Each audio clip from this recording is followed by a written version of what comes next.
हाय भैया, good morning, Radhe Radhe.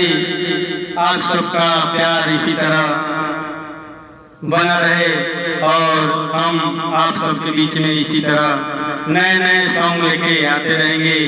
तो आप लोग जहाँ से हैं आप लोग कमेंट शेयर जरूर कीजिएगा। आइए, बहुत सुंदर एक राखी सॉन्ग लेके आए हुए हैं। अगर आप लोग को अच्छा लगे तो लाइक शेयर जरूर कीजिएगा। आप लोगों का प्यार इसी तरह बना रहे, आप लोग जहाँ भी रहें इसी तरह मस्त बुलंद रहें।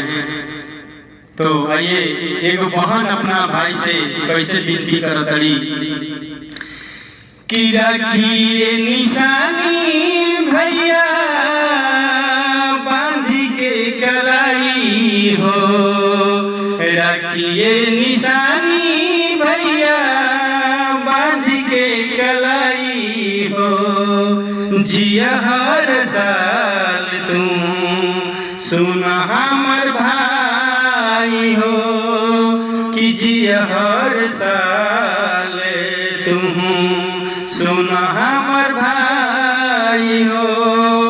कि देते बानी दुआ तोहके सुन बात भाई हो, कि देते बानी दुआ तोहके सुन बात भाई हो।